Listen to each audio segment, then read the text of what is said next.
వరల్డ్లోనే అత్యంత వేగవంతమైన క్రీడగా గుర్తింపు పొందిన ఫార్ములా 1 రేసింగ్ ట్రాక్ల మీద భారతీయ జెండా రెప్పరెప్పలాడాలి అనేదే కోట్లాది మంది క్రీడా అభిమానుల కల.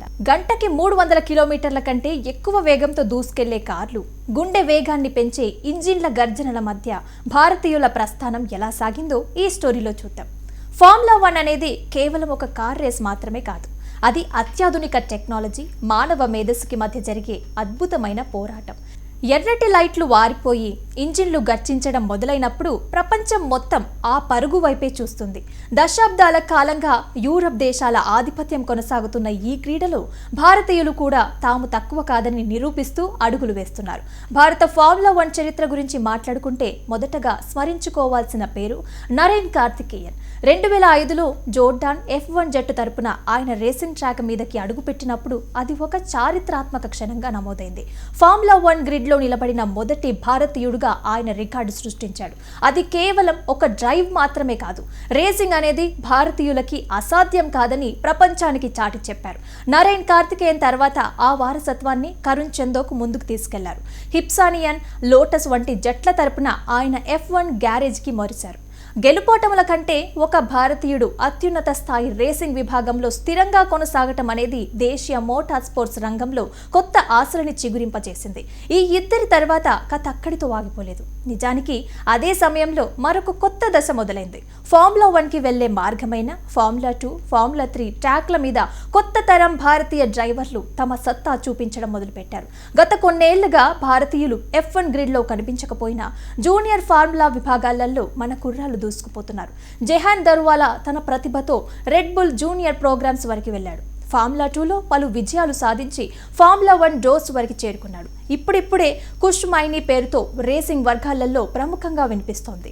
ఫార్ములా 2లో ఆయన ప్రదర్శిస్తున్న స్థిరత్వం, అల్పైన్ అకాడమీ వంటి దిగ్గజ జట్లతో ఆయనకి ఉన్న సంబంధాలు భారత రేసింగ్ కళని సజీవంగా ఉంచుతున్నాయి. ప్రతి రేసులోనూ ఆయన కనబరుస్తున్న వేగం భారత్ నుంచి తదుపరి F1 డ్రైవర్ ఎవరు అనే ప్రశ్నకి సమాధానంగా మారుతోంది. ఆ తరంలో ముందుగా గుర్తొచ్చే పేరు జెహాన్ దర్వాలా.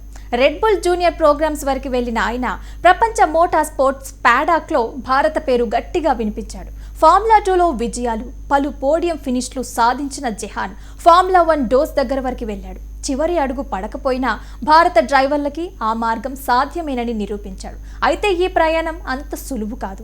భారీ ఖర్చులు, సరైన ఇన్ఫ్రాస్ట్రక్చర్ లేకపోవటం, స్పాన్సర్ల సపోర్టు కొంతవరకే సవాలుగా ఇప్పటికీ ఉన్నాయి. అయితే చిన్న వయసులోనే యూరప్ వెళ్లి రేసింగ్ చేయాలంటే కోట్ల రూపాయలతో ఖర్చు అవసరం. అయినా ఈ అడ్డంకులన్నింటినీ దాటుకొని భారత డ్రైవర్లు ట్రాక్ మీద అడుగు పెడుతున్నారంటే అది వారి పట్టుదలకి నిదర్శనం. ఈ రోజు ఫార్ములా 1 స్టార్టింగ్ గ్రిడ్లో భారత జెండా కనిపించకపోవచ్చు, కానీ గ్యారేజ్ దగ్గర, డ్రైవర్ల అకాడమీలలో, ట్రైనింగ్ ప్యాకాడ్లలో భారత పేర్లు మాత్రం కనిపిస్తున్నాయి. అవి ఒక్కసారిగా వెలుగులోకి రావటం లేదు, నెమ్మదిగా కానీ ఖచ్చితంగా ముందుకు వస్తున్నాయి. ఒకరోజు ఫార్ములా 1 స్టార్టింగ్ గ్రిడ్ మీద ఇండియా అని కనిపిస్తే అది యాదృచ్ఛికంగా జరగదు. అది నరేన్ కార్తికేయన్ నుంచి కరుణ్ చందోక్, జెహాన్ దర్వాలా నుంచి కుష్ మైనీ వరకు సాగిన దీర్ఘ ప్రయాణానికి ఫలితం. ఎన్నో ప్రయత్నాలు, ఎన్నో నిరాశలు, ఎన్నో మళ్లీ లేచిన క్షణాల సమాహారం. భారత్లో రేసింగ్ క్రీడని వృత్తిగా ఎంచుకోవటం వెనుక అనేక సవాళ్లు ఉన్నాయి. ఇది అత్యంత ఖరీదైన గేమ్ కావటంతో బలమైన ఆర్థిక మద్దతు, ప్రపంచ స్థాయి మౌలిక సదుపాయాలనేవి అవసరం. క్రికెట్కి ఉన్న ప్రాధాన్యత మన దేశంలో ఇతర క్రీడలకి తక్కువగా ఉండటం కూడా ఒక అడ్డంకి. ఇప్పుడు పరిస్థితి మారుతోంది. యువతలో మోటార్ స్పోర్ట్స్ పట్ల ఆసక్తి కూడా పెరుగుతోంది. కేవలం ఒక హాబీగా కాదు, దీనిని ఒక సీరియస్ కెరీర్గా తీసుకునే తరం వస్తోంది. ప్రస్తుతానికి ఫార్ములా 1 స్టార్టింగ్ గ్రిడ్లో భారతీయ డ్రైవర్ లేకపోవచ్చు, కానీ రేసింగ్ గ్యారేజీల వద్ద, ప్రాక్టీస్ ట్రాక్ల వద్ద భారతీయ పేర్లు బలంగా వినిపిస్తున్నాయి.